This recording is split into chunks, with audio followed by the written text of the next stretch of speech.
कोपरगाव नगरपालिकेची सार्वत्रिक निवडणूक 2025 मागील डिसेंबर महिन्यात झाली. प्रभाग अनुसूचित जाती या वर्गातून मी निवडणूक लढवली.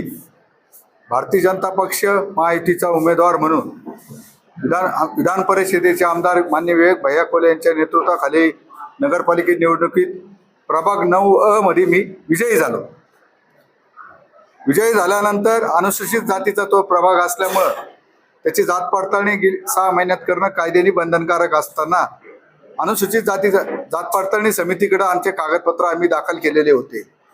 परंतु विरोधी उमेदवार विरोधी पक्ष आमदार आशुतोष काळेंनी त्या माझ्या जात प्रमाणपत्रावर आक्षेप घेतला आणि तो आक्षेप अशा प्रकारचा घेतला का माझे वडिलांच्या जातीच्या दाखल्यावर ख्रिश्चन आहे आणि माझ्या शाळेच्या दाखल्यावर हिंदू महार आहे. मी मूळचा तुम्हाला सर्वांना परिचित असेल, रणशूर म्हटल्यावर धारणगाव, कोपरगाव जवळपासून 5-6 किलोमीटर असलेलं आमचं गाव धारणगावचा मी मूळ रहिवासी. या पत्रकार परिषदेला उपस्थित असले माझे चुलते शांतारामजी रणशूर, तुकाराम तात्या रणशूर, माझे मामा दत्तू मामा पगारे, माझे मित्र इरफान हाजी कुरेशी, अशोकराव शिंदे जे माझे नाते संबंधात माझे मिसेसचे सासरे चुलते लागतात, रमेश भाऊ घोडराव हे आमचे दाजी, यांना आमची चुलत बहीण दिलेली, प्रदीप भाऊ आयरे हे माझे नातेवाईक आहे, संतोष भाऊ आहे, रोशन भाऊ आहे आणि प्रतीक भाऊ हा माझ्या मामांचा मुलगा आहे.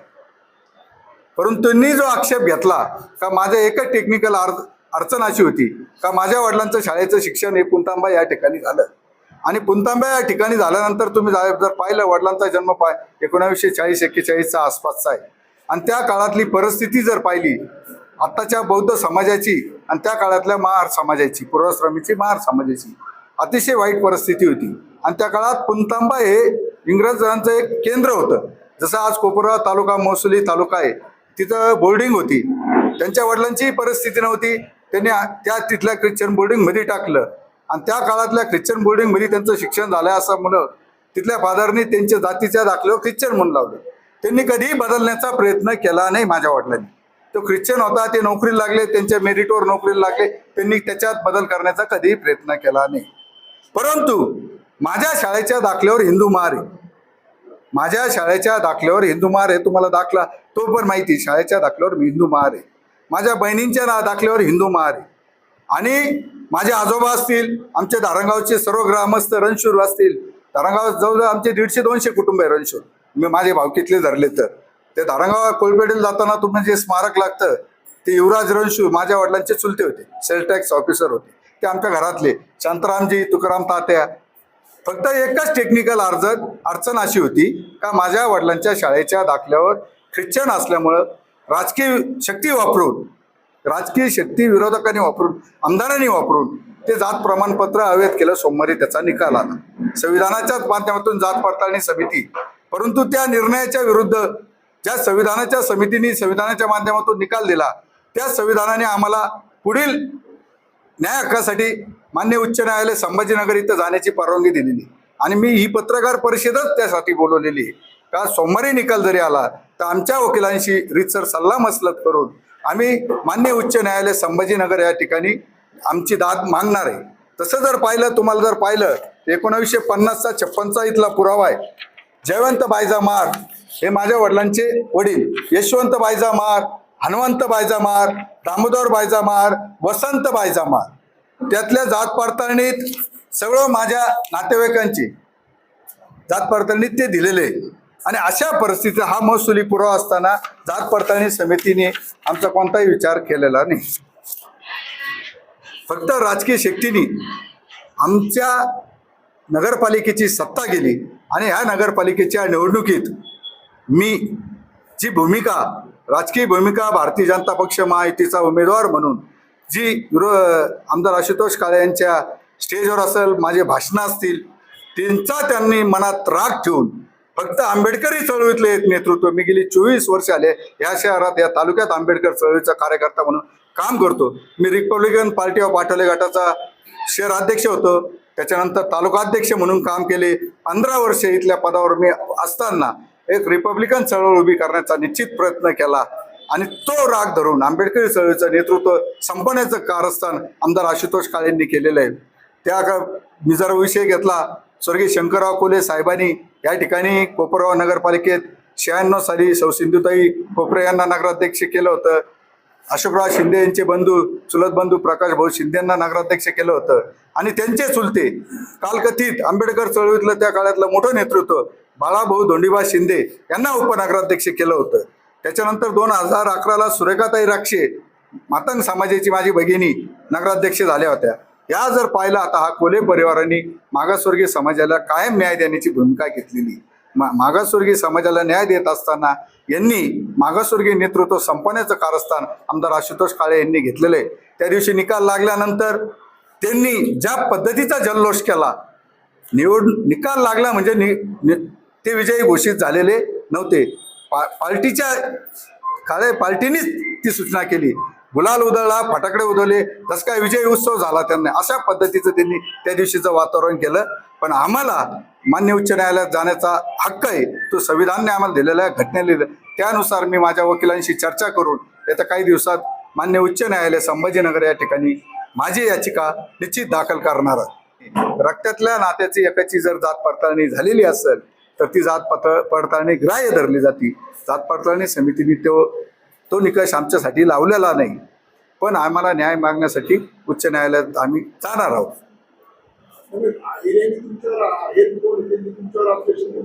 हो,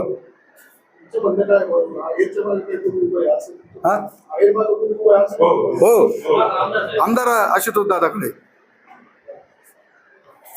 ही जर पत्रिका पाहिली, मी ते जर त्यांनी सांगितलं, माझे वडील 2002ला मी लग्न बौद्ध पद्धतीने केलेले. माझ्या लग्न पत्रिकेत जितेंद्र रणशूर, मी अशोकराव शिंदे यांचीच भावंडकीतली माझी पत्नी आहे, ते भारमची आहे. आणि ते मनमाडला लग्न आलं होतं 2002ला. तेव्हा मी सामाजिक काम करीत नव्हतो, असं कार्यकर्ता नव्हतो, पण तरी मी व्यावसायिक होतो. तेव्हा माझं 2002ला लग्न आलेले. तेव्हा मी निवडणूक लढवण्याचे कोणत्याही विषय याच्यात नव्हतो. 2002 आणि आज 24 वर्षाचा काळ आहे. माझी जर पत्रिका पाहिली, ही 2002ची पत्रिका आहे. जय भीम, जय शिवराय. सरकारने जे निकष लावलेले का जात पडताळणीला तुमचा 50 वर्षामागील पुरावा हा गृहीत धरला जातो, तर तो 50 वर्षामागील पुरावा हा आजोबांचाच येतो. त्याच्यात काही बदल नाही. तुमच्या वडिलांच्या दाखल्यावर जातीचा दाखला हा मुळीच कधीच होऊ शकत नाही. हा शासनाचा नियम आहे. त्या शासनाच्या नियमात तुम्हाला आजोबाचाच दाखला लागणार किंवा आजोबांचा खालसा उतारा लागणार का तो तुमच्या जातीने असेल. त्याच्यामुळं वडिलांच्या आधारावर हा निकष काढणं हे जात पडताळणी समितीने दबाव यंत्राखाली केलेलं कार्य आहे. हे पहिले लक्षात घ्या. शासन नियम काय सांगतो, त्या नियमानुसार तुमच्या 50 वर्षामागील पुरावा हा आजोबांचाच लागतो किंवा तुमच्या चुलत्यांचा लागतो. तर तुम्ही लक्षात घ्या, इथं चुलत्यांचं हिंदुमार, आजोबांचं हिंदुमार, फक्त वडील एक शाळेत गेल्यामुळं. आता मी तुम्हाला दुसऱ्यांचं उदाहरण दिल्यापेक्षा माझ्या स्वतःचं उदाहरण देतो. माझी बायको जेल रोड कन्या विद्या मंदिर मध्ये शिकत होती आणि त्यावेळेस असं व्हायचं का महाराष्ट्रात राहणारा प्रत्येक व्यक्ती शाळेमध्ये गेला का त्याला विचारल्यानंतर तो मराठा सांगायचा. काय सांगायचा? मराठा सांगायचा. तर त्या निकषावर माझ्या बायकोचा शाळेचा दाखला हा मराठा म्हणून आज स्थापित झाला. मला काय झाला? मराठा म्हणून स्थापित. मला मराठा म्हणून तो दाखला मिळाला. मी त्या शाळेत गेलो, त्यांना डोकं लावलं, तुमच्या शाळेला फी देतो, माझा दाखला बदलून द्या. त्यांनी स्पष्ट नकार दिलेला आहे. आणि त्याच कारणास तो जितूभाऊंच्या वडिलांचा दाखला त्या ख्रिश्चन शाळेमध्ये शिकल्या असल्यामुळं तो दाखला तो ख्रिश्चनचा असा झाल्यामुळं यांनी वारंवार तिथे जाऊन ती बदलण्याचा प्रयत्न केला, पण शाळेने त्याला नकार दिला. शाळा म्हणली आमच्याकडून बदलू शकत नाही. तर त्याच्याकरता ते महत्वाचा त्याच्यात जो गृहीत धरलेला पुरावा आहे हा 50 वर्षामागील पुरावा आहे. तर त्या जात पडताळणी समितीवर काहीतरी दबाव आणून दलित समाजासाठी लढणारा एक लढावा या हा कसा संपवायचा? तुम्हाला थोडेसे उदाहरणं देतो मी. इथून माग आरपीआयचं काम करणारे प्रकाश कोपरे, त्यांना देखील समाजासाठी असं लढतो म्हणून एक दाबण्यात आलं. त्याच्यानंतर आमचे जगताप मामा, त्यांना पण समाजाचं काम करते म्हणून दाबण्यात आलं. आमचे शिंदे मामा, त्यांना देखील दाबण्यात आलं. आमच्या दाईबाई शेजवळ, त्यांना देखील तर ह्या एका गटाकडून या दलित समाजावर नेहमी अन्याय झालेला आहे आणि त्या दलित समाजाचं मुंडकं वर नाही निघावा म्हणून हा समाज त्याला, हा घटक त्याला कायम दाबण्याचा प्रयत्न करीत आहे. त्या दाबण्याच्या प्रयत्नातूनच आमच्या जितूभाऊवर हे ओढलेलं संकट आहे. जितूभाऊंनी समाज कार्यासाठी कोणत्याही समाजाला लढायची तयारी ठेवायची, रात्री ठेवायची, दिवसा ठेवायची. मग त्या समाज घटकांनी एकत्रित येऊन एका कोणत्या तरी एखाद्या माणसाला बरोबर घेऊन त्याच्या खांद्यावर बंदूक ठेवून आमच्या जितू रणशूर यांचा दाखला हा आणि पद हे कसं जाईल याच्यावर फोकस करून हे घडवलेलं कारस्थान आहे. त्याच्यामुळं आम्ही इथं काय थांबणार नाही. आम्ही हायकोर्टात जाऊ, सुप्रीम कोर्टात जाऊ, नाही त्यांच्याकडून निकाल झाला तर आम्ही रस्त्यावर उतरू. पण आम्ही काय आमच्या दलित समाजाच्या नेत्याला संपू देणार नाही सांगतो. आणि समोरच्या घटकांना सुद्धा या माध्यमातून इंटिमेशन देतो, जर आम्ही तुमचं काढायला गेलो तर तुम्ही सुद्धा घरी बसल्याशिवाय राहणार नाही आणि आम्ही तर रस्त्यावर उतरणार. हे 100% याच्यातून तुम्हाला मी इंटिमेशन देतो. आणि आम्ही काही शांत बसणार. तुम्ही किती लोक संपवणार आमचे? मी 30 वर्ष तुमच्यासाठी कष्ट केलं, तुम्ही मला सुद्धा संपवलं. पण आदरणीय कोल्हे साहेब, आदरणीय बिपिन दादा, आदरणीय स्नेहताई कोल्हे, आदरणीय आमदार विवेक भैया कोल्हे, हा आमचे हे कुटुंब आमच्या समाजासाठी वारंवार 70 वर्षापासून आमच्या समाजाला न्याय देत आल्यामुळे आमच्या समाजाला ते न्याय देते म्हणून तुम्ही संपवण्याचं काम करता, हे चालणार नाही. आम्ही तुम्हाला रस्त्यावर पकडू. पूर्वजांची जात ही पिढ्या 2 पिढ्यांपासून असताना केवळ ख्रिश्चन मिशनरीमध्ये, ब्रिटिश काळामध्ये ख्रिश्चन मिशनरीमध्ये शिक्षण झालं आणि म्हणून वडिलांची जात बदलली, हा एक निकष लावून आदरणीय जितूभाऊ रणशूर यांच्यावरती जात पडताळणी समितीनं जाणीवपूर्वक अन्याय केला असं मला वाटतं. पूर्वजांचा समाज, पूर्वजांची जात ही हिंदुमार असताना आणि 2-3 पिढ्यांपासून आहे. परंतु ब्रिटिश काळामध्ये ख्रिश्चन मिशनरीमध्ये शिक्षण झाल्यामुळे वडिलांची जात बदलली. हा काय एवढा एक निकष राहू शकत नाही. परंतु जात पडताळणी समितीने आदरणीय जितूभाऊवरती हा अन्याय केला. 20-25-20-24 वर्षापासून जितूभाऊ रणशूर सारखा उमदा नेता, दानशूर नेता आणि रिपब्लिकन चळवळीमध्ये डॅशिंग नेता, हा सातत्याने चळवळीमध्ये समाजाच्या प्रश्नावरती धावून येणारा नेता, सातत्याने समाजाच्या वंचितांच्या प्रश्नावरती धावून येणारा नेता आणि अर्ध्या रात्री समाजाच्या प्रश्नाला, समाजाच्या हाकेला ओ देणारा नेता, माझे मामा कालकथित युवराजी रणशूर साहेब हे जितूभाऊंचे चुलते होते. तालुक्यामध्ये अनेक ठिकाणी जितूभाऊंचे गावागावामध्ये नातेसंबंध आहेत. स्थानिक ठिकाणी देखील त्यांचे शिंदे कंपनीबरोबर नातेसंबंध आहेत, अशोक मामाबरोबर नातेसंबंध आहेत, रणशूर कंपनीबरोबर ते प्रॉपर धारणगावचेच आहेत. आणि असं असताना सातत्यानं जात पडताळणी समितीनं त्यांना मला वाटतं वेगळा निकष लावून उपनगराध्यक्ष पदावरून पदच्युत करण्याचा हा प्रयत्न हा जरी केलेला असेल, परंतु कायद्यानं जशा पद्धतीने निकाल दिला तशा पद्धतीनं कायद्यानं पुढे अपील करण्याची देखील या ठिकाणी सवलत ठेवलेली आहे. आणि म्हणून या ठिकाणी जितूभाऊ हे पुढील कायदेशीर बाबीसाठी पुढील काम ते करणारच आहेत. परंतु मला वाटतं सातत्यानं प्रस्थापितांनी या ठिकाणी जितूभाऊवरती हा अन्याय केलेला आहे.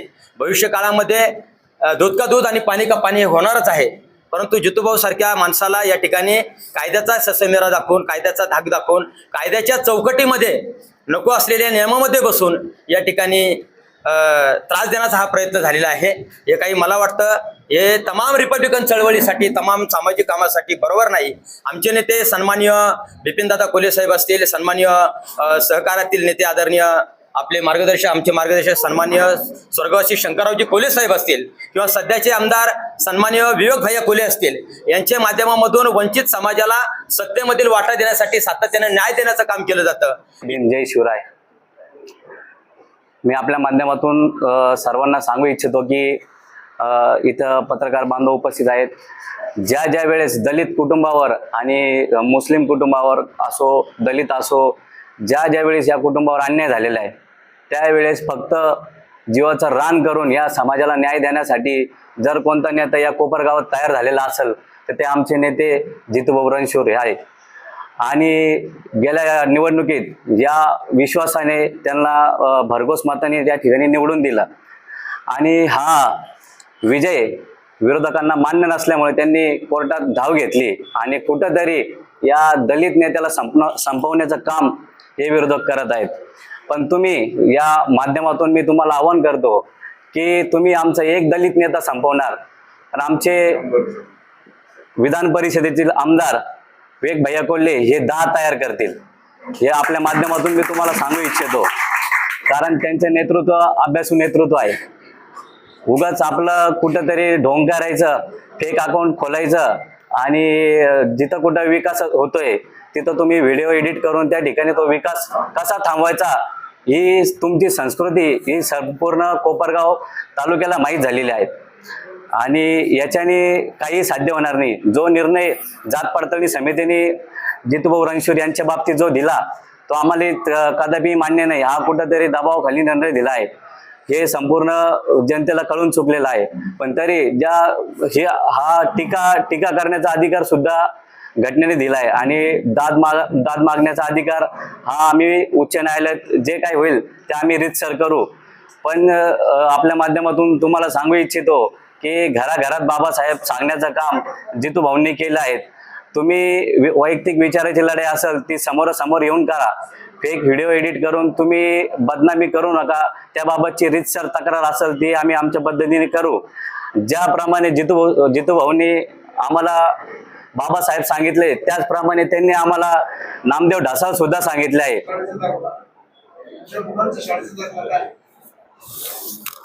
माझा शाळेत दाखला हिंदुमारी शाळेत तोच राहील बाबा. शाळेचा दाखला हिंदुमार आहे माझ्या मुलांचा. आणि घटनेनुसार 2008चा सुप्रीम कोर्टाचा केस लॉ जर पाहिला, असे अनेक केस आहे तर वयाच्या 18 वर्षानंतर त्या सज्ञान झाल्यानंतर त्या व्यक्तीला धर्मस्वातंत्र्य राहतं. अशी केस महाराष्ट्रात अगोदर बी झालेली, मी नामोल्लेख करीत नाही. त्या केसमध्ये सुद्धा असंच मॅटर होतं. पण दुसरी गोष्ट अशी का मी आंबेडकर चळवळीतला कार्यकर्ता म्हणून 24 आवर काम करतो. मला रात्री 2ला फोन येऊ, तुम्हाला पत्रकार बांधवांना माहिती आहे ग्रामीण भागात अन्याय होऊ. आता इथं पोळेगावून आलेले आमचे सुरेश आप्पा आहे, सुखदेव बालराव हे पोळेगावून, त्यांचं वय आता 70-72 आहे. मी फोन केला, वेळापूरचे कार्यकर्ते आलेले, ग्रामीण भागातले कार्यकर्ते आलेले, सुरेगावचे आलेले, धामुरीचे कार्यकर्ते आलेले. त्याचं कारण आहे का मी परत आमचे धोत्रेचे बी कार्यकर्ते आलेले का मी 24 आवर काम करतो. त्या कार्यकर्त्याला जो चळवळीतला आणि फ्री सर्व्हिस आहे ना आपली, जे तुम्हाला बी कल्पना आहे, त्या कार्यकर्त्याला 24 घंटे काम कार्यकर्त्याला अडचणीत आणायचं काम आमदार आशुतोष दादा काळेंनी केलं. ते त्यांच्या पियांचे भांडणं आल्यावर रात्री 2ला पोलीस. आम्ही सर्वसामान्य जनतेच्या, समाजाचाच नाही इतर समाजाचा कोणताही असो, त्याच्या आवाजावर मी रात्री उठतो. माझे जुने भाषणाचे व्हिडिओ काढता, फेक अकाउंटवरून ते आता व्हायरल करता तोडमोड करून. माझं पूर्ण भाषण दाखवायचं. त्यांना माझं आव्हान आहे, तुम्हाला समोर लढता येत नाही माझ्याशी तर फेक अकाउंटवरून लढू नका, ट्रोलिंग करू नका. मी जितेंद्र रणशूर समोरून वार करतो, भाषण सुद्धा समोरून करतो. त्या प्रत्येक मुद्द्याला उत्तर तुम्ही मला त्या पद्धतीने द्या, फेक अकाउंटवरून देऊ नका. माझं एक भाषण 2 वर्षापूर्वीचं एका मोर्चात एका समाजासाठी मी केलेलं भाषण, ते भाषण तोडमोड करून त्याच्या फेक अकाउंटवर कॉमेंट करणं, त्याला आम्ही त्याच पद्धतीने उत्तर देऊ. आणि जर असंच चालू राहिलं कायदेशीर कारवाई तर निश्चित करू. पण जो सापडला तर त्याला आम्ही सोडणार नाही, त्याला भिमटोला आम्ही देणार. जो सापडला त्याला सोडणार नाही. आता सहनशक्तीचा अंत झालेला आहे. आणि मी परत एकदा सांगतो, शर्यत अजून संपलेली नाही. झेंडे फटाकडे उडवायला लावले त्यांना मी एक गोष्ट सांगतो, शर्यत अजून संपलेली नाही, कारण मी लढाई जिंकलेली नाही. एवढेच सांगतो. हा त्यांना इशारा देतो. जय भीम, जय महाराष्ट्र, जय शिवराय.